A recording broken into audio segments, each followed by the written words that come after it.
لعب الكرة اهي، لحظة لعب الكرة اهي، فطبعا واضح جدا عدم وجود التسلل.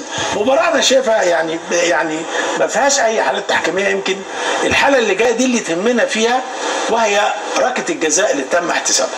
هنشوف حاجة، وانا دي اللي انا عايز اعلق عليه بشكل يعني بص انا عايز اقول اللعيب النهارده بتاع نادي الزمالك بيلعب الكرة بدماغه.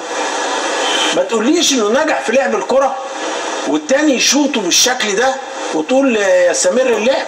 لا، ما يعني ده مش منطق، الا اذا كانت الكره دي داخله المرمى. دخلت المرمى ماشي، لكن برضه هنا اللاعب بالشكل ده ضربة جزاء، ضربة جزاء خلاص، ما فيش فيها يعني من الحاجات زي ما قلت اللي شاط الرجل. لما لعيب بيلعب الكرة والتاني اللعيب بيخبط في رجله ويشيله من تحت بينط، فكل الحاجات دي لازم تحتسب، لان دي ضد يعني مخالفات اقرها القانون، مش احنا اللي بنقولها. بص اللعبه مدى العنف من اللاعب، بيبص بيخش ازاي بيشوط الكرة، بص يعني اللي منه ده يعتبر تهور كبير من اللاعب بالشكل ده. فطبعا هنا حركه الجزاء صحيحه. وخلينا برضو بنتكلم، لو جبنا التنفيذ هتبص تلاقي في لعيبه دخلت. خلينا بس عشان برضو ركله الجزاء والتنفيذ، لو لعيبه دخلت سواء اللاعب عمر السعيد، لما بس نرجع من اول الحاله بس نشوف كده، هنقف هنا كده عمر، نقف كده. عمر السعيد هنا متسلل، اللي هو مهاجم فيوتشر. خلاص اللاعب المدافع المحله عايز ايه؟ عايز يجري يلحق لاعب مين؟ فيوتشر. اللعيب هنشوف اللعبه لما تمشي بقى. بص اللعبه تمشي بقى كده، بص حصل التحام كده.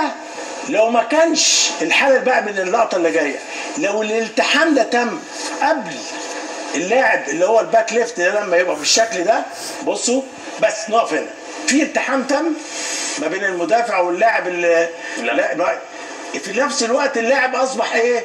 اون، ما بقاش اوف، بقى اون سايد مش اوف سايد، يعني غير متسلل. فبالتالي النهارده الالتحام اللي جاي ده يعتبر التحام من لاعب غزل المحله، يعني التحام والتاني بظهره. اذا النهارده ما اتحركش، لا حاول يمنعه ولا اي حاجه. اذا النهارده التسلل مش موجود، وقرار الفار باحتساب الهدف قرار صحيح.